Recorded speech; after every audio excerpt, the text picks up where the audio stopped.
So welcome back to Million Dollar Careers. This is my 200th podcast. So I'm celebrating it 4th of July weekend with my good friend, Rob Houghton. Rob is the president of MR Fairfax up in Washington, D.C., and one of the most successful executive recruiters in the insurance space. And he's actually pivoted now, and he's developed a very successful executive coaching practice. So, Rob, it's great to have you. It's great for you to be back on. Thank you. Great, man. Thanks a lot, Craig. And first of all, congratulations on 200 podcasts. Who'd have ever thunk that, man? Yeah, this started as a hobby because I got bored a couple of years ago. Yeah, and it's taken on a whole new dimension. So I just, we're going to keep it going, and it's a lot of fun. Oh, So now I read your podcast. I listen to your podcast. Sometimes I'm on, but a lot of times you have other, captains of business on in the aviation aerospace industry, and I see it on LinkedIn all the time. And man, you got quite a following, man. Well, you've been really on this thing. Come on, you and I have been doing the Million Dollar Careers podcast for a long time together, and it's always fun. Your insight is great. So let's do another one. Thanks, man. Let's go. Number 200, man. Number 200. So I was sitting there thinking about this, and it came about from a college kid who's like, "What are 10 pieces of career advice?" Oh, like, oof, 10 pieces of career advice. So now that I am, as you and I are both, very gray in our hair. Yeah, we got a few gray hairs now. Oh yeah, definitely. And going back to the younger me, what's the 10 careers advice I would give the younger me? Absolutely. No, I love it, man. Yeah. So number one, let's talk about it. Focus, man. Focus. I had a Korean friend back in the late 80s, out of school. That was my first job. Used to hang out down in Georgetown with a lawyer buddy of mine who's still one of my best friends, Tom Passarelli. And there was this guy by the name of Kwon. He was a Korean guy. He was short, squatty, had the hair between the glasses, not a very good looking guy. I remember he was a little bit older than us, and he owned a chain of like physical therapy offices, but really good personality. And when we would go out to some of the bars in Georgetown, Tom and I'd be sitting around talking about sports, talking about business, just having like these intellectual kind of back and forth conversations. We noticed Kwon would be like talking to all the women in the bar. And by the end of the night, Kwon would always be going out the door with a girl on his arm. It was just amazing. And we could never figure this out. And one day, we're having lunch with Kwon, and Tom says, "Kwon, what's your secret, anyways?" And he's a single guy, right? So we said, "Kwon, like, what's your secret, anyways?" We always see arm in arm, leaving with a fairly attractive woman at the end of the night. And he says, "It's three things, man." And I said, "What?" And he goes, in this Korean accent, he goes, "Focus, focus, focus." I said, "What do you mean, focus, focus, focus?" He goes, "While you guys are sitting around BSing about sports and everything under the sun, I just want to find a girlfriend. So I just go around and talk to all the women in the bar." He goes, "I'm just focused on, I want to find somebody that I can date." He says, "I would literally talk to every single female in that bar while you guys are BSing about whatever, college basketball or football." He goes, "It just comes down to focus." Yeah. And I never forgot that. I tell a lot of people that focus story. Yeah. I look at it differently. Yeah, I look back at I go, hey, look, it's always good to be looking at where the other person, the other more successful person is, and say, I want to be there. I want to be there. Do you remember, what was the movie? I'll think about it in a minute. But, the guy looks at a guy pulls up in a Ferrari, and guy looks at him and says, "How much do you make a month?" He goes, "How much do you make?" He goes, 60. 60 a year? No, 60 a month. He's like, "I want to be you." And it's like, it's really good. You want to be somewhere else, you want to be better, but it all starts with where you are right now and focusing on the task at hand. Because where you are now and focusing on the thing in front of you is much more important than Amen. Looking at tomorrow and saying, I want to be there. Well, getting from here to there is a process, and every step along the way requires focus.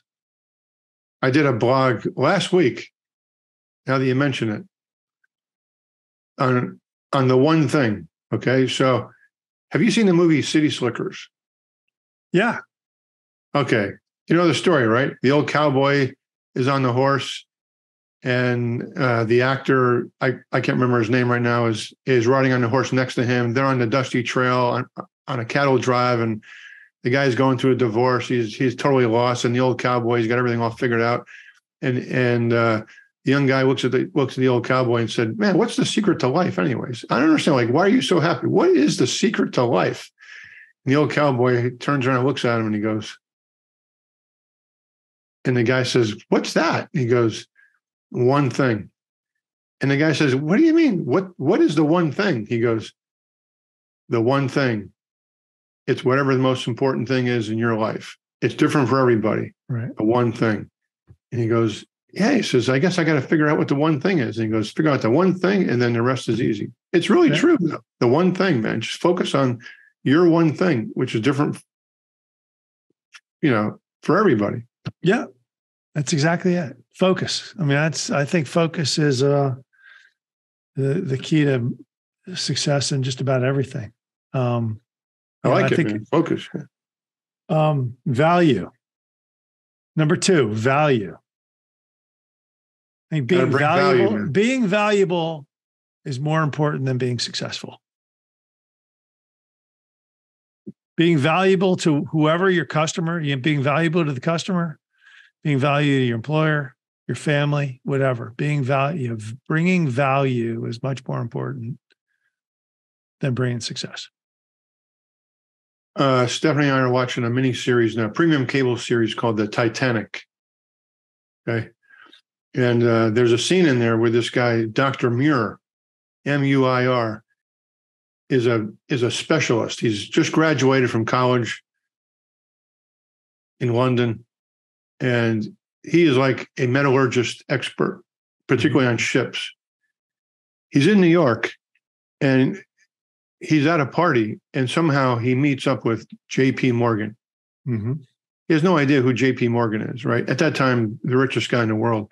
Anyways, he hears that J.P. Morgan is financing the building of this great ship, the Titanic. The years, I think, 1908 or 1909. This guy, Dr. Muir, walks up to J.P. Morgan and says, "I understand you're building this great ship." And he says, "Yeah, I am." He says, "You need to hire me." And J.P. Morgan looks at him and says, "Why do I need to hire you?" He says, "Because I am the best metallurgist in the world. I know all of the latest technology, techniques to build a great ship. That's what I can do for you." And J.P. Morgan hired him on the spot. And then the guy became involved in the Titanic. And actually, as the story goes, found out that the riveting system was not good, the steel was impure, and highlighted all these mistakes that were later overlooked. Hence, the Titanic was sunk. But yeah, that's a great example. When I was looking at it, I was thinking the same thing. Can you imagine walking up to Sir Richard Branson or Bill Gates or somebody at a party or at a gathering and just saying, "I can add immediate value to your business because I can do this, this, and this." Mm-hmm. They would probably listen to you, Maybe. I mean, I look at it like, the value, I've thought about, I went over to a young fella's house, 30-year-old, he's brand new baby. And his guy that I placed at his first job out of college. Maybe he's listening to this. I don't know. Then his former boss is a fella who I placed in his first job. And then I think about another guy who's killing it on the sales side, and I placed him with his job. And all these guys are they're making bucks, big bucks. And they've all, one guy just sent me a case of a couple bottles of wine the other day. I'm like, don't send me wine. I'm happy to do what I do. But you provide value, me being valuable to them in their career is much more of interest to me than being successful in mine. If I bring value to people, success follows. Right. And that's what people forget is they want to be successful. When I say, if you bring value, you will be successful. If you try to be successful without bringing value, you've got the equation backwards. Yeah. So how do you bring value to your clients? Look, I just shot one client a note. They want to bring somebody on board. And I had a long conversation with that person the other day. And I just wrote him a note. I don't think this is the right fit for you. I went to the client. I go, look, I know you want to bring this person on board.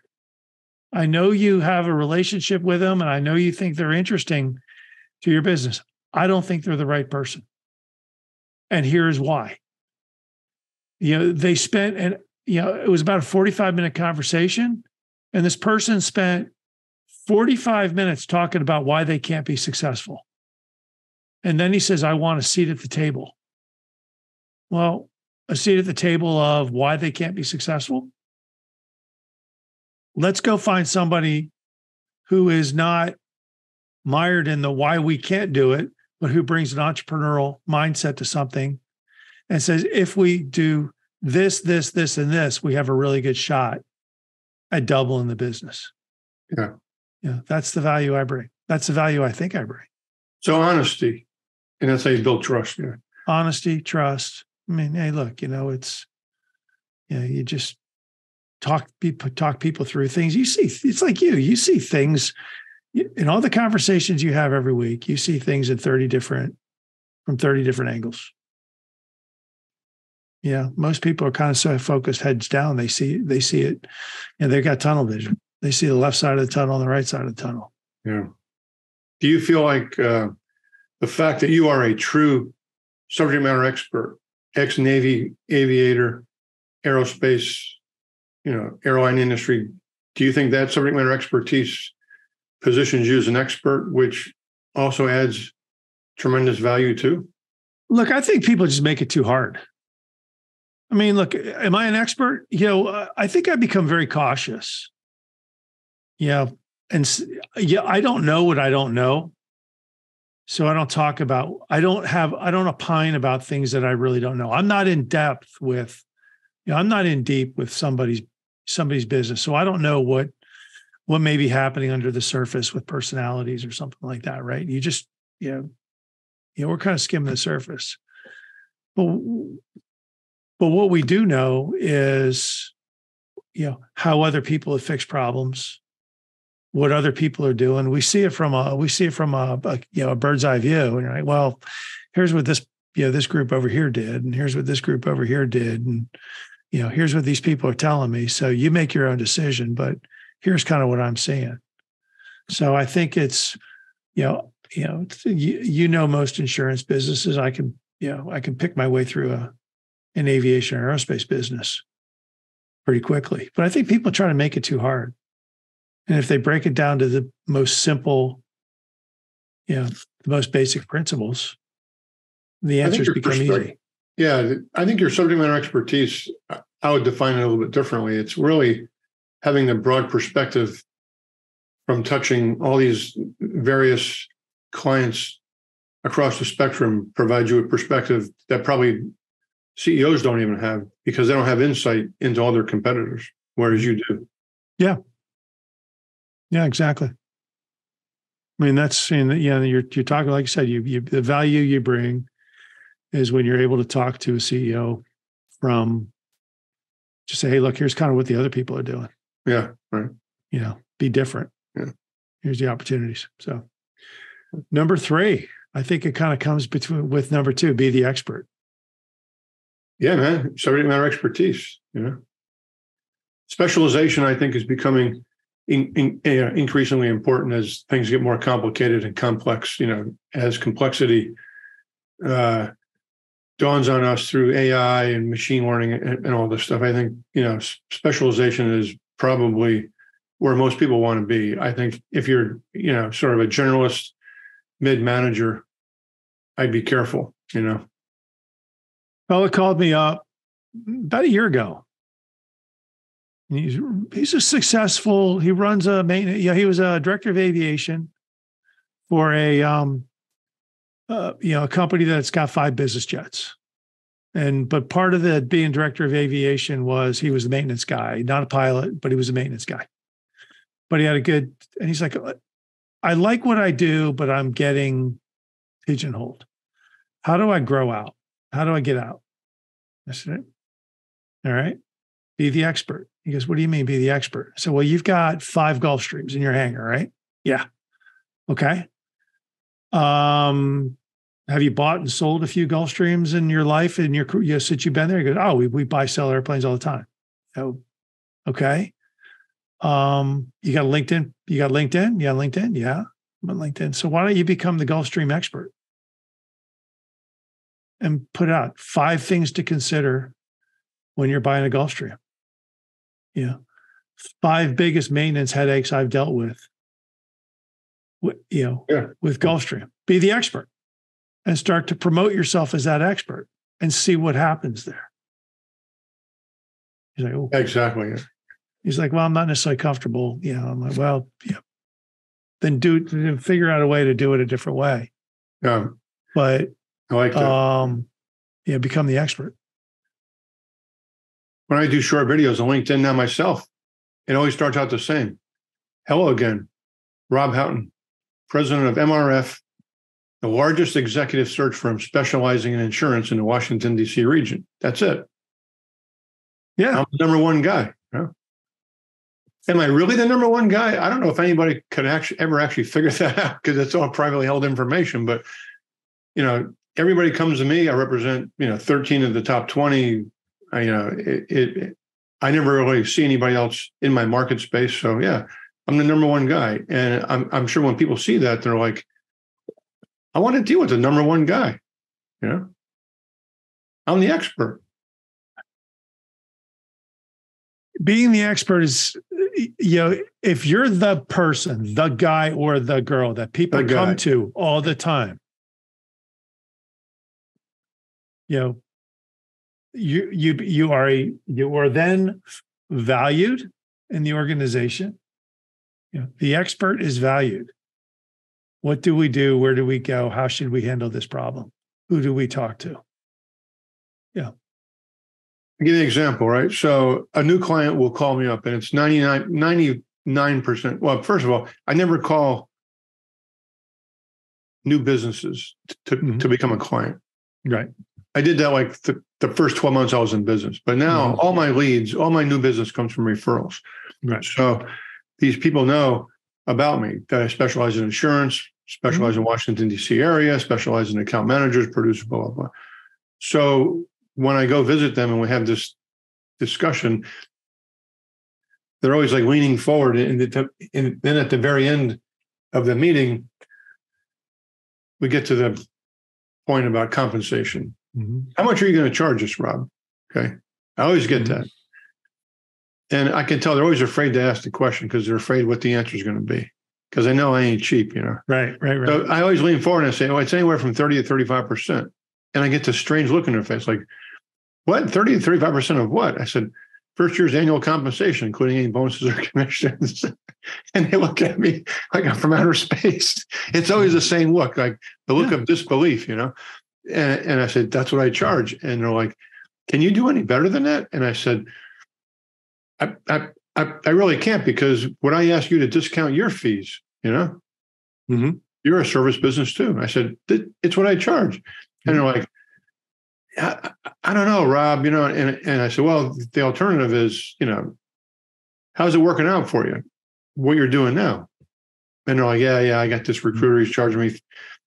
There's some recruiters out there that charge 10, 15%, believe it or not. Like I hear this like 10, 15%. I'm like, how's that working out for you, man? You're talking about probably, a stay-at-home dad or mom working out of a basement office, in the concrete, just hammering out resumes. I said, is that what you really want? Or do you want a subject matter expert that knows as much about insurance as most insurance people?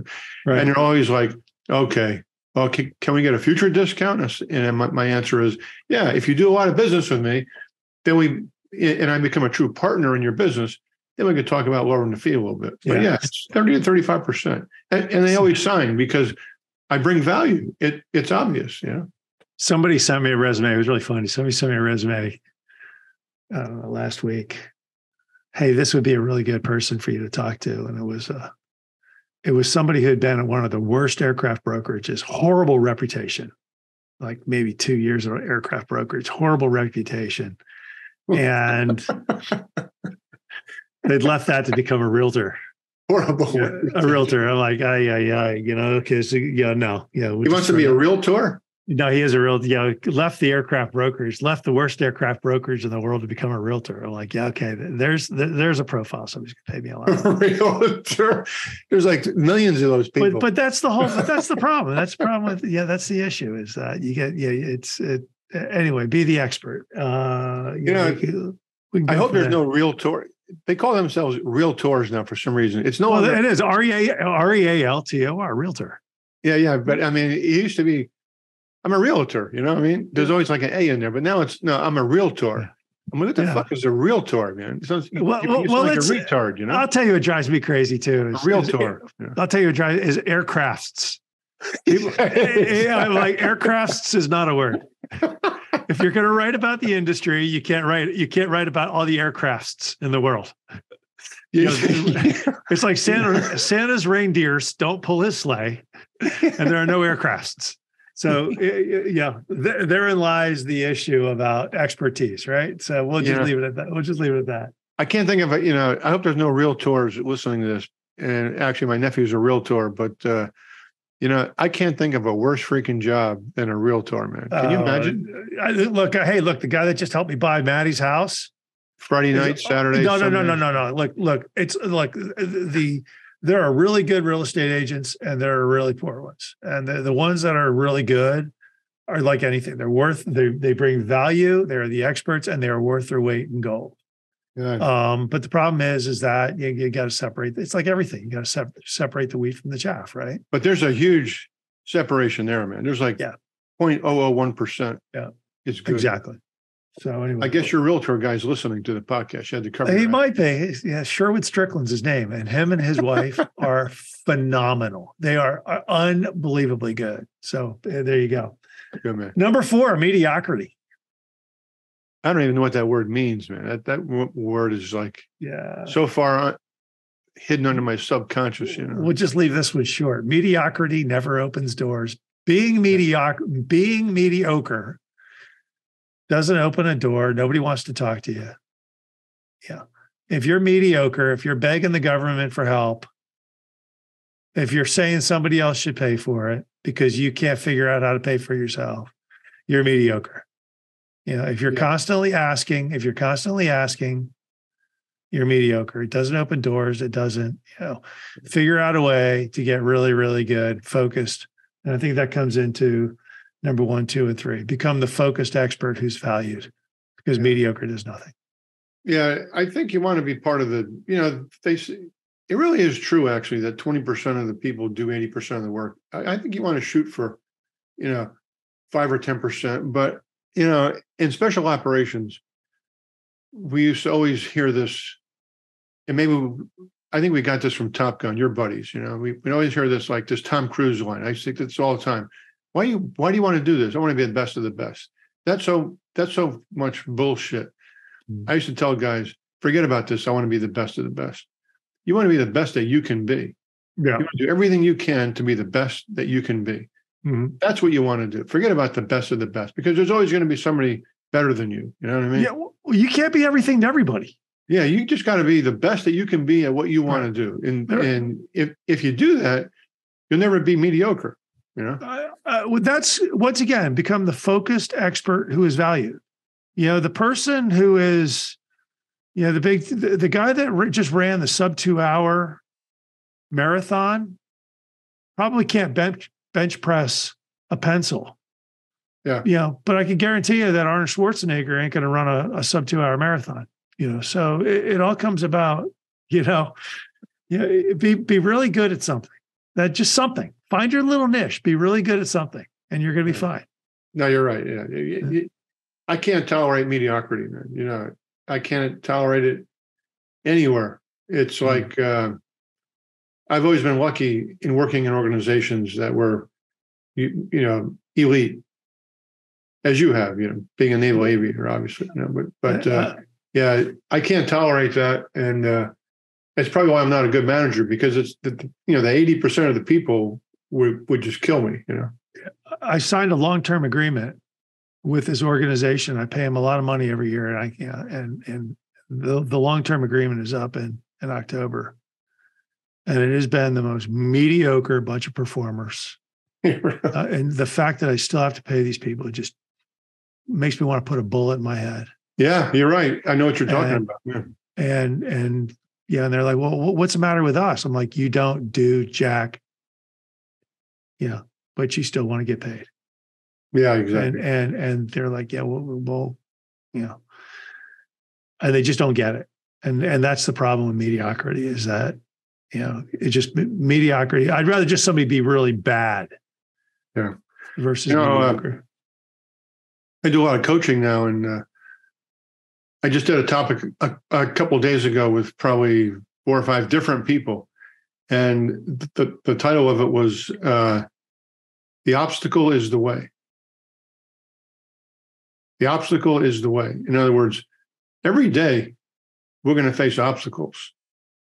It's up to us to figure out how to get around that obstacle. In other words, if some guy like insults you, okay, then it's your chance to practice forgiveness, maybe.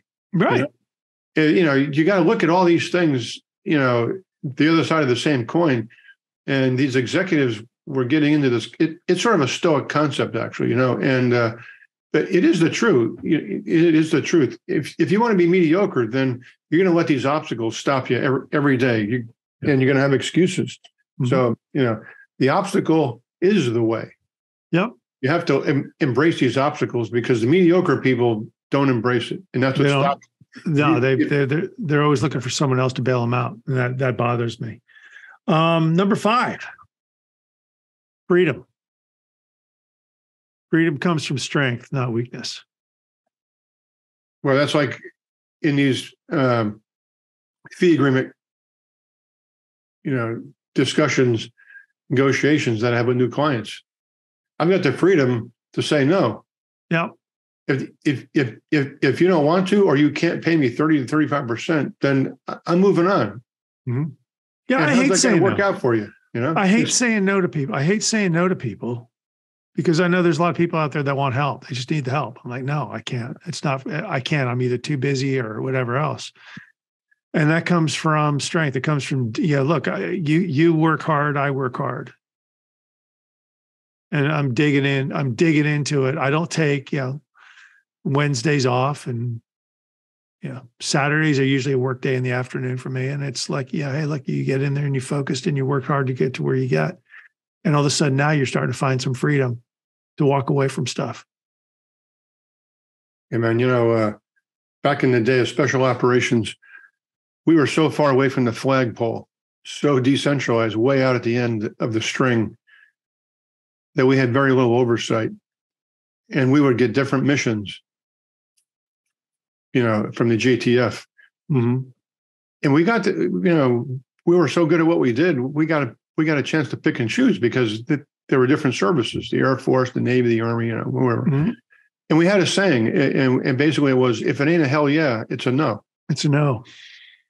That's the true freedom, It's true. But how do you get that freedom?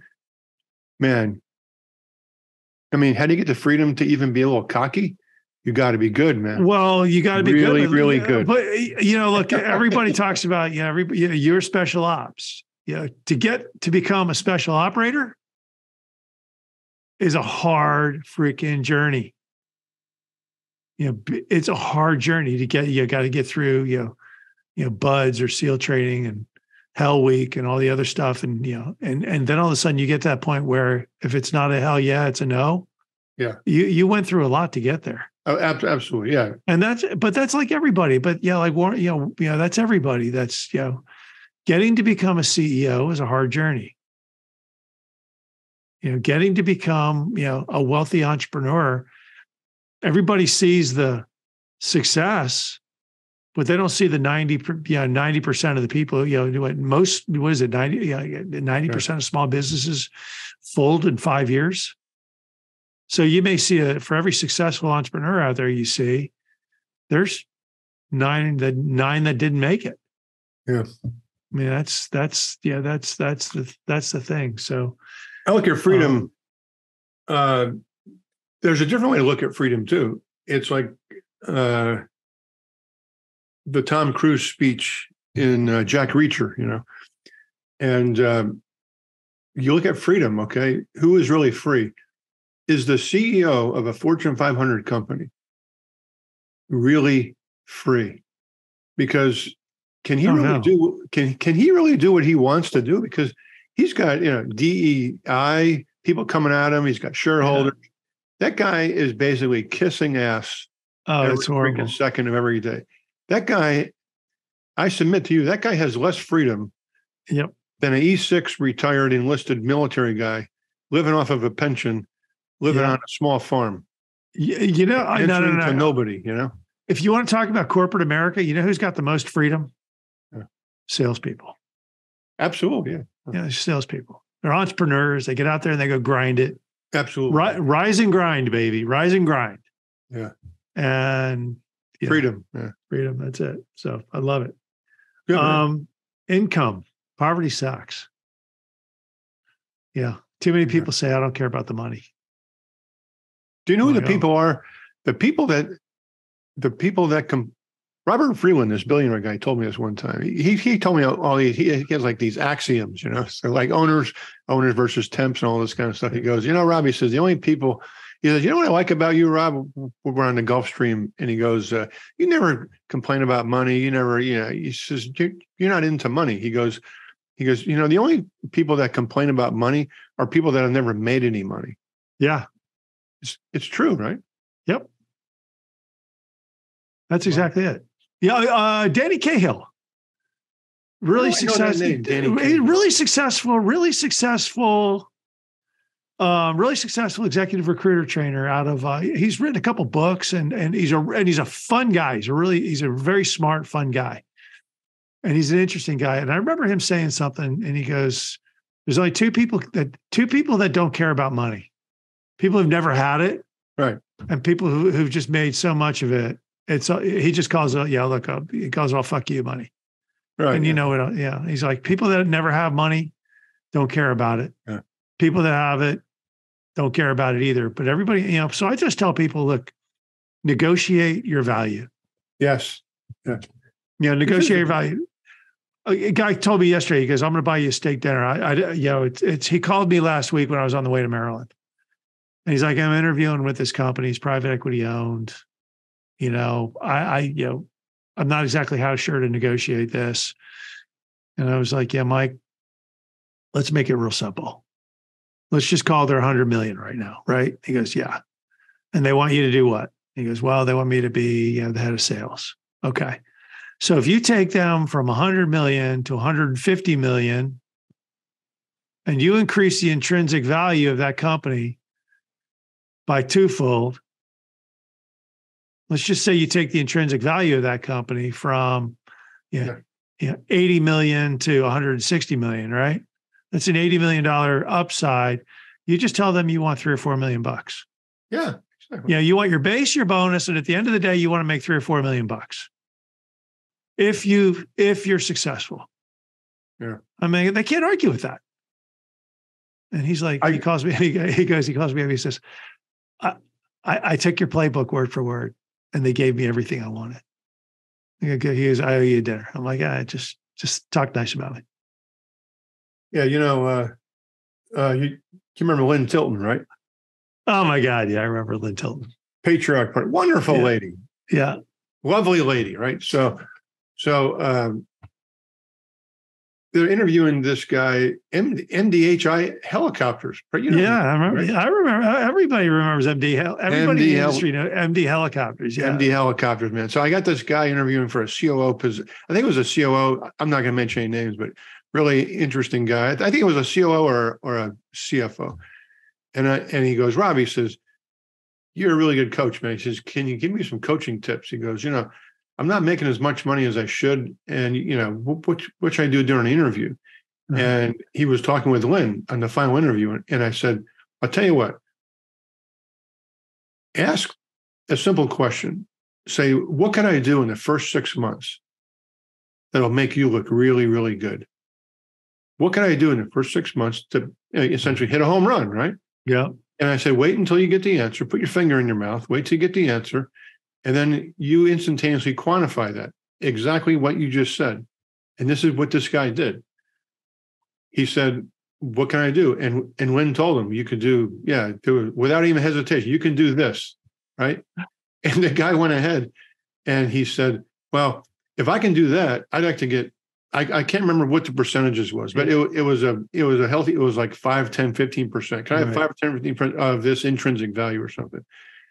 And she called me on the phone after the interview and she goes, Rob, what the hell is going on? I've never heard of anybody say that during an interview. And she said, I said, well, what happened? Because my compensation is based upon total expected first year compensation. She goes, she said, I don't know if you coached this guy or what, but you just cost me a hell of a lot of money, Rob, because I agreed to what he asked me because I was on the spot. And I said, well, don't you think it's worth it? And she's a CF, Yeah. And she says, yeah. I mean, it's worth it if he can pull it off. I never knew if he actually pulled it off, but ever since that happened, when I coach people, I'll tell them, you get in the interview, one of the questions you want to ask is like, what's the one thing? Again, back to the one thing, right? What is the one thing that I can do in the first 6 months that'll make you look really, really good? Yeah. And they're going to get an answer, and then you quantify it. Okay, then if I can do A, B, or C, or maybe it's if I can do A, then how about if you cut me 5, 10% of that? Right. And, in most cases, they won't get, in most cases, the hiring authority is not going to commit to anything. But I would say 10 to 20% of the time, the interviewer will get something out of that deal. It's only because they ask for it. You got to ask for it, man. You got to ask for it. Negotiate what you need. So and I tell people, you got to fight for what you can get because, there's owners and temps, man. I mean, hey, you and I represent a lot of these owners, right? But in defense of the temps out there, temps meaning employees and staff, most of them are getting screwed, man. Oh, absolutely.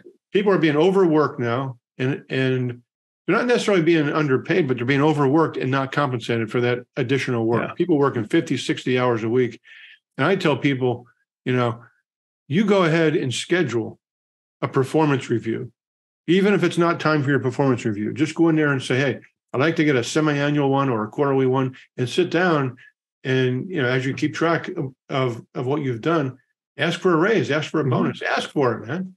Yep. There's nothing wrong with asking for something. Yep. I got you. Fight for it. Let's move on to number 7. We'll get through 7, 8, 9, and 10 pretty quick. I love golf. I love watching golf. Yeah. What you are doing is important. What the other guy is doing is not important. Worry about yourself. Don't worry about the other guy or girl. The shot you have in front of you, the putt you have in front of you is what's important. Quit worrying about the other person. Yeah, you hear this in sports all the time, and usually post-game press conferences. It's the same line, but it's true. And you hear it because it is true. I only worry about stuff that I can control. I don't worry about stuff that I can't control. Right. It's so true. Yep. I learned it on a carrier deck. Where everybody on a carrier deck is wearing a color-coded shirt. Yellow shirts, blue shirts, red shirts, white shirts. I love that. And it's like the yellow shirt is taxiing airplanes all over the place. And he's got to focus on the airplane in front of him. And making sure that airplane is safely navigating a very crowded flight deck. Yeah. You worry about your job and the pilot that you're guiding. And let the purple shirt or the blue shirt worry about what they're doing. If you're worried about what they're doing, you're not focused you're not focused on what you should be doing. Worry about your own damn self. Quit worrying about everybody else in the world. The other people in the world will bring you down. The other people in the world will bring you down. I'm laughing because, my first assignment was CV-62, the USS Independence in Yokosuka, Japan. And I remember all these color-coded teams. I remember one guy in an office getting dressed down because he was on the green team. He's worrying about the yellow team or something. It's like doesn't matter. Don't you quit worrying about what the other people are doing. You worry about your own job. Yeah, and I think that's huge. I think the carrier is like the best example of when you're explaining to somebody the value of having a division of the labor in your office. Different functions. The carrier. I mean, Yep. It doesn't get any better than that, man. Do your job. And that's it. You worry about you. Don't worry about the other person. And then, the other person, what happens to the other person will fix itself, but you can't affect it. So don't worry about it. Yeah. Number 8, practice the basics. Yeah. This is a military special operations thing too. I mean, you just, every day you're cleaning your weapon, going out to the range, sharpening the old K-bar, just practicing your kit, where everything goes, using your equipment. It's just practicing the basics, man. I was laughing. I was listening to CNBC, and they got like a gajillion commercials going. It just drives me nuts. I was heading back from Maryland, long drive, and I was listening to CNBC, and there's like this one golf store, 65,000 combinations of club heads, grips, club shafts. Whatever. And it's, get your golf game in order. And it's like, what's a set of golf clubs cost right now? $2,000, $2,500 plus the bag. And I started laughing. And it's like, I want to create the commercial right after that commercial that says, forget about what that guy just said. All you come learn how to putt. Because every amateur golfer in the world makes the same mistake. They go spend a trash load of money on new clubs, and they never learn how to putt. And putting is a very basic function. A 6-foot putt counts exactly the same as a 300-yard drive. Absolutely. They have a saying in golf, as you probably know, you drive for show, putt for dough. Putt for dough. There you go. And I was taking some lessons last year. Here's a quick golf story for you. So I hadn't golfed in like 25 or 30 years, having been overseas a lot. So I come back and I'm like, I want to really get into golf again. You're right. Man, I started doing some initial research. $2,000 for a pair of clubs, $500 for a bag. That's like ridiculous. I go over to the local country club, which I'm not a member of, and the guy gives me a couple of lessons. He goes, "You're a pretty good golfer. You're probably shooting 90 to 95. And I started asking him about clubs. And because I was looking at the clubs in the pro shop, I'm like, I can't afford this. This is crazy, And the guy says, Rob, he says, go out and get yourself a set of used clubs. And he goes, here's all you need. He goes, your long irons are terrible. You're tall. You're older now. Hitting the 2, 3, 4, 5, even 6 iron, forget it. You're never going to get good at this. No matter how much time I spend. All you need is a 7, 8, 9, a pitching wedge, a driver and a 3-wood, and a putter. That's it. You need like 7 clubs. He goes, call this guy up, and he'll get you set up with clubs. I called the local Goodwill, right? That's what it was. I bought a whole set of clubs for, I think, $29.99. Okay. I mean, of course, I had to dust it off, right? But, I no longer really gave a shit, if the club fell out of the bag or it got a scrape, because these clubs were probably 25 years old. Right. So, but the clubs were perfectly fine, right? I just cleaned them up, cleaned the bag. There was actually an extra set of 12 and a half golf shoes that was probably from a dead man, Yeah. I decided not to wear them. I've actually spent more on my golf shoes than I did the clubs. Yeah. And I was going out hitting 91, 92, 93, and I was playing with guys that had, $2,000 set of clubs, and they were hitting 102. So I'm like, you're absolutely right. It's just the basics, man. It's the basics. Learn how to putt, and that's the basics. Number 9 of 10. We're almost done here. If you don't understand it, stay away from it. How about this? If you don't understand it, call the wife. Or call the wife. Yeah, that's what I do. That's what I do. Yeah. Stephanie's in charge of all the engineering, the cooling systems, the water systems, the lawn, the gardening. She's in the cooking. All these are things I don't understand. Yep. So I just work. Yeah. I look at it like this. A good friend of mine, former friend, he passed away. He was ex-special forces guy, actually. Became a CFO, or actually VP of finance of a startup company that wanted to go public. And he went over there and he listened to their, they talked him into coming over, and he still didn't understand it, but he joined the company anyway. And he quit after 3 months. He says, these guys are shady. Wow. 3 months later, the CEO of the company was indicted and he was caught up in it. He saw what was going on. He didn't understand it, but he went over there. After 3 months, he didn't understand it. He quits, but he's still encapsulated in it. He can't get out because now the feds want to talk to him about what he knew and his reputation's tarnished. Yeah, right.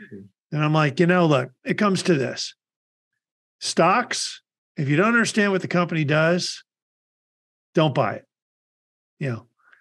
Financial derivatives, if you don't understand what they do, stay the hell away from them. Crypto, I don't know what the hell crypto does, and nobody can explain it to me succinctly in a minute. And if you can't explain it to me in a minute, I stay away from it. And I think that just goes with your career. If you don't understand what you need to do to be successful, stay away. If you don't know what success in the company is going to look like, you get it defined. But if you can't figure it out or understand it, or if it's ambiguous, don't go there. That's good. I'm going to write that down. Yeah. So, if you don't understand it, stay away from it because you will get yourself in trouble. Yep. In the military, again, I hate to keep going back to the special operations, but the one thing you would never want to hear downrange in a base, like a guerrilla base or something, you never want to hear the engineer yelling out, "Hey, fellas, watch this." Yeah, you know what I miss? Is it would always end badly? I'll tell you what I miss. I miss my TD Ameritrade account. Yeah. Because I was about ready to get I was having a lot of fun day trading. I sit here, I get bored of day trade. I used to day trade. I can't picture day trade. And one day I bought some options. I bought an option spread. And I started looking at that like, I don't know what the hell I just did. Wow. And I started looking at it, I'm like, if I don't get out of this thing now, I'm going to lose a shitload of money. And I'll tell you what I did was I sold back-to-back calls on Microsoft. I meant to put one in kind of like a month out. And then I meant to put one in about a year out, but I put them in a week out. And all of a sudden Microsoft started running. I was like, oh shit. So I got out of it, lost a shitload of money. There was probably, it cost me, it was the stupidest thing. I was like, oh, even my daughter's laughing at me. She's like, why would you do something so stupid? I'm like, yeah, I don't know. Wasn't paying attention. There's always two sides to every trade, right? So there's probably a bunch of guys in suits in Wall Street looking at your transactions in a screen saying, hey, look at this guy from Wilmington, man. What the hell? Look at this guy, man. Now, the only thing I can say, Craig, is it's a good thing you didn't say, "Hey, Lisa, watch this." Yeah, no, it's all good. So it was really funny. Yeah, no, I never told her that. I never told her that story because she just would have yelled at me. But that's the whole thing. It comes down to, look, if you really don't understand exactly what you're doing, just stay away from it. Absolutely. And at the end of the day, what I realized is that options trading is fun. But there are smarter people with better systems out there who are on the other side of that trade. Yeah. And they ain't me. So. And if I don't know how they make money, exactly. pay for order flow, for example, that's probably an even better reason to stay away from it. Yeah. So that's it. And then number 10, I think this is one of the most important ones. Number 10 pieces of career advice, your elevator pitch. Understand who you are, what you do, and be able to communicate in under 5 seconds. Here's my elevator pitch. Yep. I'll just give it to you. Okay. So elevator pitch. So here's what I do. I inform, inspire, and guide the Washington, D.C. insurance community in the acquisition, development, and retention of top talent. Okay. Bingo. That's it. That's what elevator speech should be. Just very, very short. My elevator speech is really simple. I work with small and middle market, private equity owned aviation companies, and I help them place their top talent at the C level. That's it. I'll tell you a story. Done. Okay. So this guy that I've known, I mentored him from probably for the past 15 years. His name is Tyler Van Hook, and you can look him up. Okay. So Tyler Van Hook is a guy that's won. He is known as, I don't know about the most highly decorated, but one of the most highly decorated. I know he has at least one, possibly two silver stars in Marine Special Ops. He's like, overran a machine gun nest. I mean, he's been wounded several times. I mean, the guy is a legitimate like military hero. So I knew Tyler when he was just starting out. I mentored him. Used to send him books downrange, and he calls me up about a month ago, and he says, "Hey, Rob, I just retired." Mm-hmm. He's only 38 years old. Just retired, and have a business with my wife called Cognitive Edge, spelled with a K. He goes, "I want to raise some money. I need probably, I don't know, $1.5 million. He goes, we've been talking through the years, and I really like your help, maybe some mentoring. I know you know a lot of money guys, you sold your company to a billionaire, blah, blah, blah." So I said, "I'll tell you what, come on up to my house. Stephanie and I will have you for a couple of nights. I'll introduce you to some of these angel investors in DC. I know a couple of guys, very, very active." So he comes up, got this 35-page presentation, all this stuff. And I said, "I'm going to introduce you to two guys tomorrow. You got to have an elevator speech." And I said, "What's your elevator speech?" And he goes, "What's an elevator speech?" So we worked on that elevator speech like all night. Okay. Yep. We're in the car on our way down to DC. I looked at him. It's like 9:00. I said, "Tyler, what's the elevator speech?"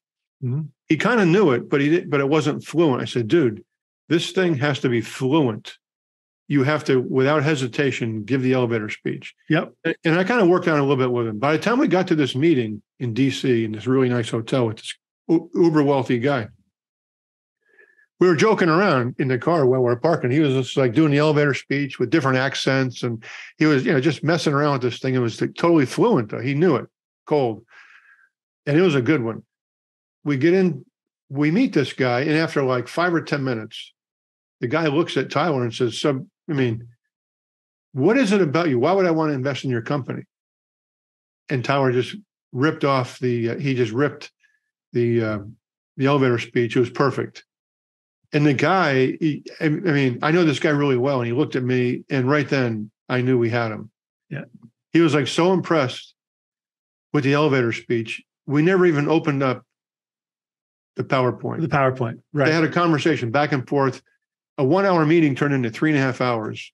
Mm-hmm. And the guy told me later, he says, "Let me know when this guy needs the money. I'm in," Yeah. And he goes, "I want to be on his board." And then we met a second guy that afternoon in Great Falls at his house.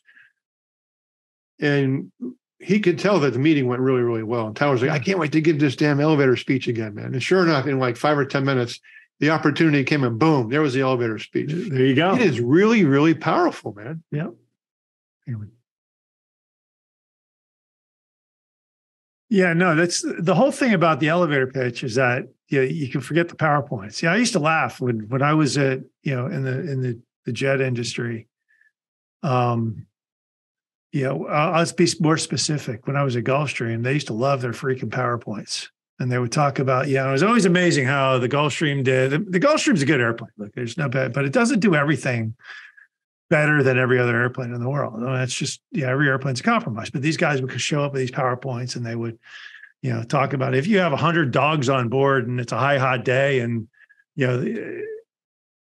no customer needs to hear that. Yeah. Yeah. And no customer really cared about what the cost of operation is either. He just knows it's going to be a trash load of money. So you show up and you go, look, here's the end of the day. Yeah. It flies really high, so you're comfortable. It's got a really good cabin, so you're comfortable. It looks great on the ramp, so everybody's jealous. It holds its value, right? That's it. And you show up with that's your elevator pitch, and you take all your PowerPoints. If Microsoft got rid of PowerPoint altogether, if the world got rid of PowerPoint altogether, I think it'd probably be a better place. But that's I tell people. It's when I'm talking to kids at University of North Carolina, Wilmington. First thing I say is, "Okay, what's your elevator pitch like? What do you mean?" It's the first thing I focus on with them. Yeah. When you're going into a job interview, my name is Joe. I'm a senior at UNCW. I've got a 4.0 GPA in this major, and this is what I'm looking for in my first career. That's it. No, it's a elevator pitch can be transformational. You know, I know companies out there that don't even know their elevator pitch. you know, I taught my 3 sons how to put together an elevator pitch when they were going out dating in bars. You know, but, you know, if you really think about it, you see a pretty girl, you go up and talk to her. You got to have your elevator speech, man. Yeah, here's who I am. You know, I think about my dog. I think about Maddie. Yeah, she's got Maddie, who's grinded it out. Maddie was diagnosed with diabetes when she was 7.